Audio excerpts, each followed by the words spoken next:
upon a very close scrutiny of the alleged references to Muhammad in the Bible as a prophet, they absolutely have no relation to the Prophet of Muhammad, nor prophesy his coming. Muhammad is not mentioned in the Old Testament. Muhammad is not mentioned anywhere from Genesis to Revelation. Muhammad is God's true messenger. That's a joke.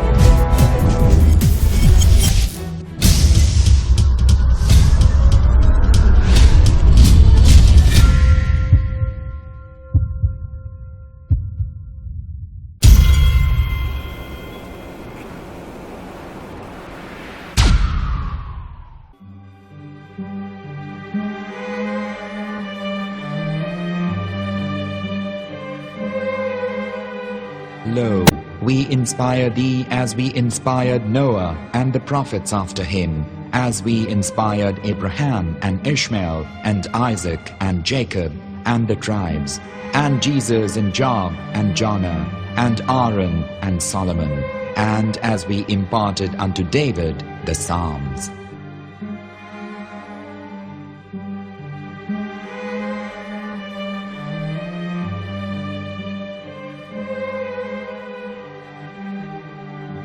The verse we've just heard is from chapter 4 of the Quran. In the verse, God is affirming to humanity that Muhammad is indeed the recipient of a divine guidance, just as Noah, Abraham, and the rest of the prophets. However, some Christians and Jews today don't believe that Muhammad was a prophet and the covenant that God made with Abraham. And since the Quran is not their book of authority, in this video I'm going to show you that the book you're holding in your hands contains the name off the seal of prophethood, the Prophet Muhammad.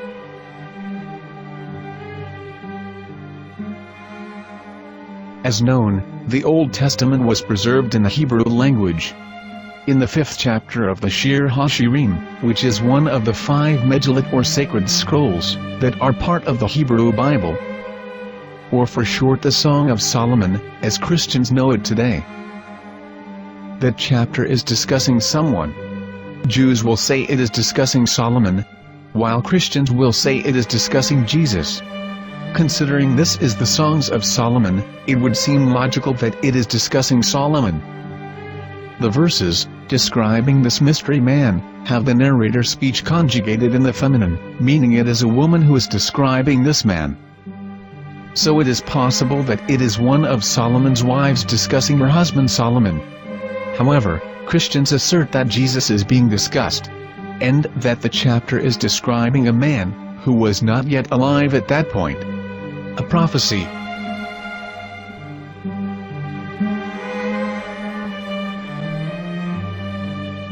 In reading the English translation of Song of Songs 5:16, it finishes the description by saying, "He is altogether lovely," but what most people don't know is that the name of that man was given in the original Megillat.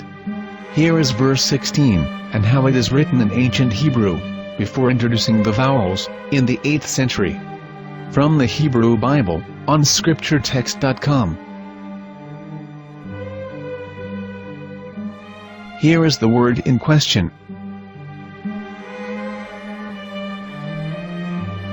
This word is made of 4 letters.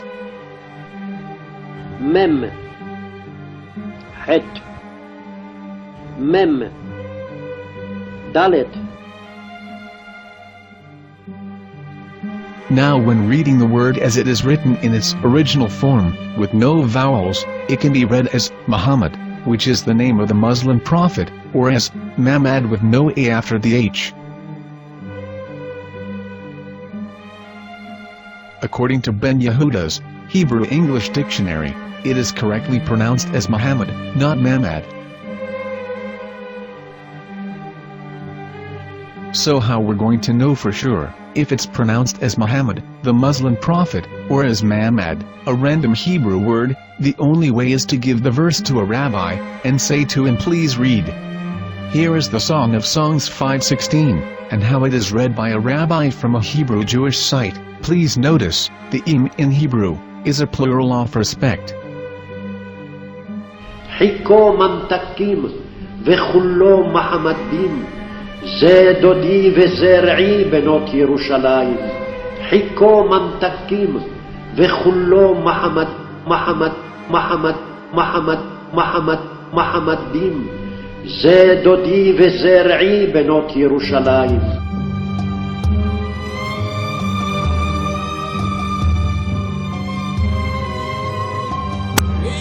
Coming out from the darkness, there are no other gods but God, and Muhammad is his messenger.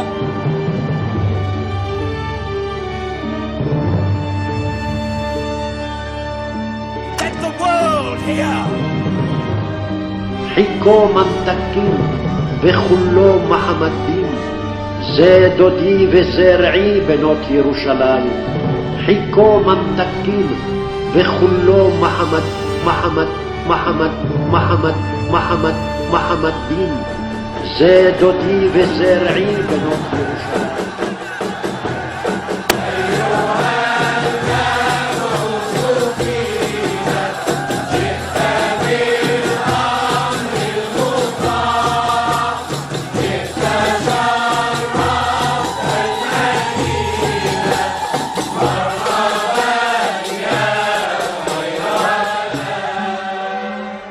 Here is the famous SDL translation tool, which includes a professional human translation, as well as an online translation. We're going to copy our Hebrew word of the Song of Songs, directly from the Jewish site. It's the same site, where you can hear the rabbi reading the verse in Hebrew. All links are in the description, so, we're going to copy the word and paste it, and ask, please translate.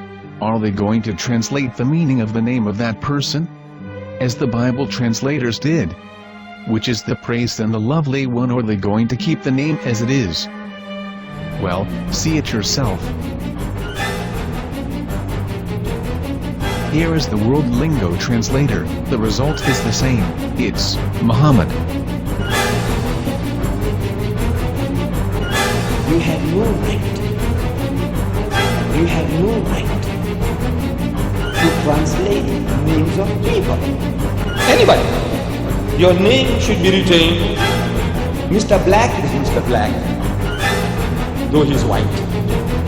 You have no right to translate names of people. But they have been doing that. Muhammad Ibn, they translated as altogether lovely. But the word Muhammad is there in the Hebrew language. The word Muhammad is there in the Hebrew language.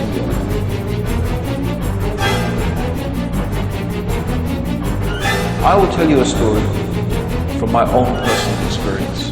Years ago, I used to spend every Sunday afternoon in a place called Speaker's Corner.